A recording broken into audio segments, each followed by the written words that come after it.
Olá, sejam bem-vindos a mais um vídeo. Eu sou Nairo Shoa e hoje nós vamos encerrar a nossa série falando sobre temperamentos, com o temperamento mais profundo, o temperamento melancólico. Muitas pessoas têm uma dificuldade de entender o temperamento melancólico.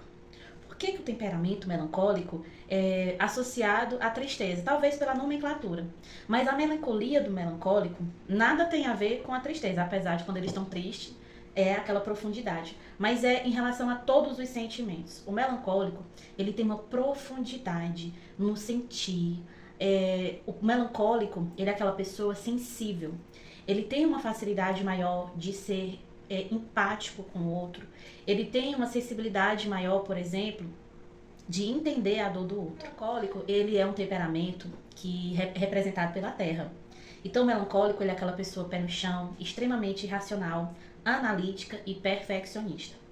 O melancólico, ele tem uma representação bíblica na vida de Moisés. O maior líder da Bíblia, que foi Moisés, tinha um temperamento melancólico. Então você vê a capacidade do melancólico de fazer coisas extraordinárias. E Deus, ele tem esse propósito na vida de cada um de nós. Uma característica que o melancólico tem é de justamente sentir as coisas com mais profundidade. Então o melancólico, ele é sim aquela pessoa que ele vai lembrar de uma ofensa por muito tempo. Ela vai ficar ali gerando. E é uma situação, é o tipo de coisa que o melancólico precisa lidar pro resto da vida. Ele nunca vai ser aquela pessoa fácil de perdoar. Então ele sempre vai ter que lidar com esse calcanhar de Aquiles, né? Com esse espinho na carne. Assim como o sanguíneo vai precisar sempre lidar com a constância, assim como o fleumático vai estar sempre que lidar com a disposição para fazer as coisas, assim como o colérico sempre vai ter que lidar e respeitar o tempo do outro. São coisas que está dentro de nós e não dá para mudar.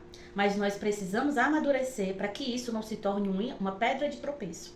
Outra coisa também que o melancólico vai lidar para o resto da vida é a questão do perfeccionismo. Isso é uma coisa que paralisa muitos melancólicos, porque eles sempre querem dar muito, oferecer mais daquilo que é pedido. Ele quer tudo nos mínimos detalhes.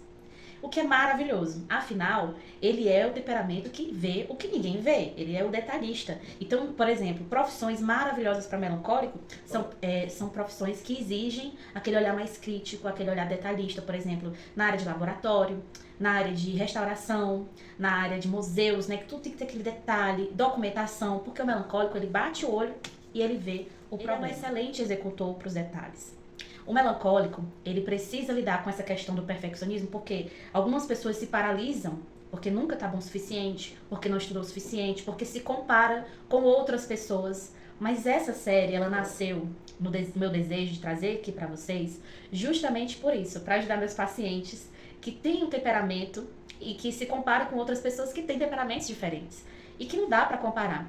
O melancólico, ele nunca vai executar uma tarefa como um colérico ou como um sanguíneo, porque ele não é aquele temperamento reativo, mas ele é um temperamento que quando ele está com os seus, com as pessoas mais íntimas, né, ele é aquele temperamento de camada, assim como o sanguíneo, que também é um temperamento de camada, apesar de ser extrovertido com todo mundo, mas ele é um temperamento de camada, ele não se abre para todo mundo. O melancólico também é assim. Mas uma vez que ele tem aquela intimidade, ele é um temperamento extremamente sorridente, é uma pessoa extrovertida. Ali dentro com os seus, ele consegue fazer palhaçada, piada, se abrir realmente. Mas ele só se recarrega sozinho. Então, o melancólico, ele precisa do seu tempo de solitude, assim como o fleumático. Porque o melancólico, junto com outras pessoas, ele se descarrega. Sozinho ele se recarrega. E já o sanguíneo não, ele recarrega com as pessoas e pra ele tanto faz. Tá? E assim, o tempo de solitude pro sanguíneo, um tempo mínimo é tranquilo. Um tempo muito longo, ali já vai deixando o sanguíneo esmorecido, porque o sanguíneo precisa estar com pessoas. A comunicação faz parte da vida do sanguíneo, né? Assim como o silêncio é pertencente ali, o melancólico. Ele precisa daquela paz, de ter o seu momento ali com as coisinhas dele, do jeito dele. E o melancólico, ele tem essa dificuldade de se expressar, de falar. Ele também tende a evitar o conflito. Porém, né, quando ele fala, vem carregado de muita sabedoria, porque assim como o fleumático, eles também são extremamente observadores. E aí, o que você achou dessa série dos 4 temperamentos? Eu pretendo trazer mais sobre o assunto, e aí eu vou falar sobre relacionamentos entre os temperamentos. É muito bacana. Mas deixa aqui nos comentários se você quer que eu traga esse tipo de conteúdo a mais aqui pra vocês. Até o próximo vídeo e um beijo bem grande. Tchau!